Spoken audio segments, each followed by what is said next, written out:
Sitcoms are the bread and butter of primetime television. From I Love Lucy, to All in the Family, to Friends. No matter the era we live in, television has always seemed to give us the biggest laughs, the most memorable characters, and the stories that seem to stick with us as new generations watch the shows that made us. But then you have these disasters. What follows is a list of sitcoms that actually aired on primetime television, albeit for a very short time and with great criticism.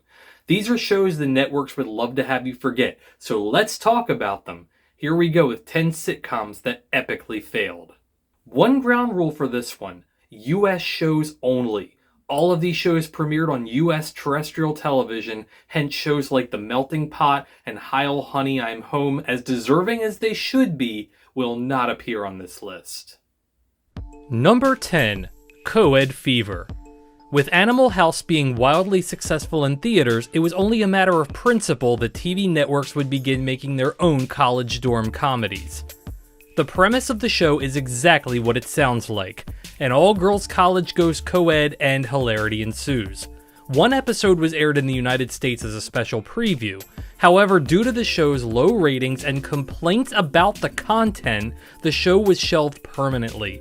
However, in Canada, all 6 episodes did air in their entirety, proving that US audiences, even in 1979, were simply not ready for such risque humor as college Coed Fever. Number 9.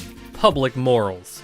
Steven Bochco is known for creating some of the greatest police dramas of all time. This was one of his rare but spectacular misses.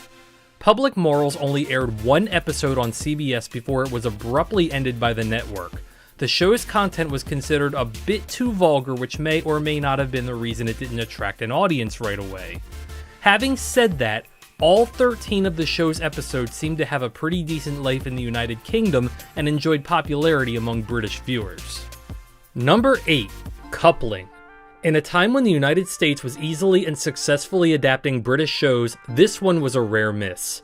Coupling in the UK was a group genre show which had an ensemble cast playing young single professionals, very similar to the same formula used for shows such as Friends and Seinfeld.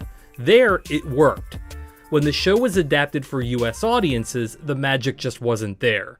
We already had a Friends and Seinfeld at this point, and anything else would have just come off as a cheap imitation. Coupling was cancelled in the US after 4 episodes, each with one far fewer viewers than the week prior. According to NBC's former president Jeff Zucker, the show just sucked. Number 7. The Tammy Grimes Show. Broadway legend Tammy Grimes was given her own show on ABC where she played essentially an early version of Paris Hilton. The show received very negative feedback from viewers, and it was cancelled almost as quickly as it took to the air. In 1966, the idea of cancelling shows so quickly was simply not practiced, but when the show, which was referred to by their executive producer as a disorganized disaster, flopped, actions had to be taken. Number 6. The Secret Diary of Desmond Pfeiffer. Who would have thought that a sitcom about Civil War-era servitude would ruffle a few feathers? Not UPN, apparently. Created by the otherwise talented team of Barry Finero and Mort Nathan, this series focused on the butler of Abraham Lincoln, who of course turns out to be the most level-headed man in the room. When the show was met with protests over its premise of slavery being comedic, UPN decided not to air its pilot episode due to the controversy surrounding it. The entire series was removed from the schedule after only 4 episodes aired. Number 5. We Are Men. Even the great Tony Shalhoub himself couldn't save this show from failure. We Are Men featured Chris Smith as a man who is left at the altar by his bride-to-be, after which he moves into a short-term rental complex where he befriends 3 divorced men. Although featuring a stellar cast, the show, which resembled a male counterpart to Sex and the City, was rochambeaued by critics, and audiences didn't fare much better. Week 2 brought in over 1 million fewer viewers, and thus We Are Men was quickly cancelled after only 2 episodes aired. Number 4. Imagine That. We already know that Hank Azaria is excellent at playing many characters. We didn't need another show to hammer home the point.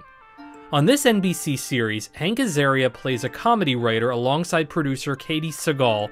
Oh yeah, and all of Azaria's fantasies where he plays several different characters.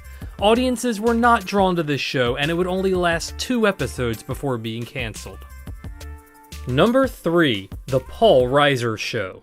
This show is proof that lightning doesn't always strike twice, and audiences weren't always mad about Paul Reiser. In real life, comedian Paul Reiser hasn't had a show in several years, and on this show he plays Paul Reiser, a comedian who hasn't had a show in several years. The format was poorly received by critics, but most importantly, audiences were not interested with this show, deemed NBC's lowest rating ever for an in-season comedy premiere at just over 3 million viewers.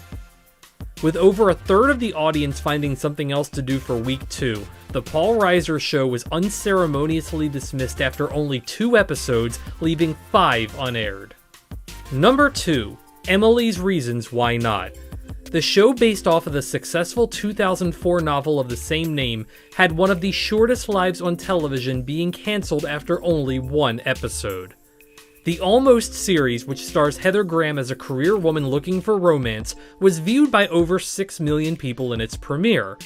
However, due to negative reviews from critics, the show was still cancelled after that premiere.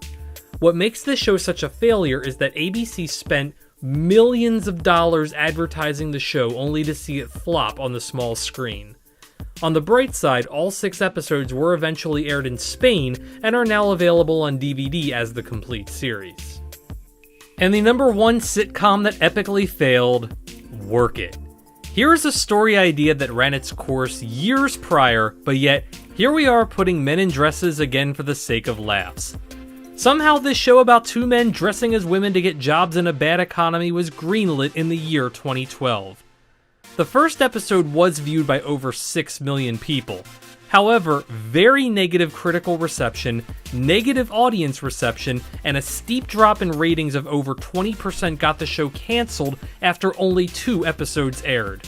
11 episodes remain unaired, and there doesn't seem to be any substantial movement to try to get them available either.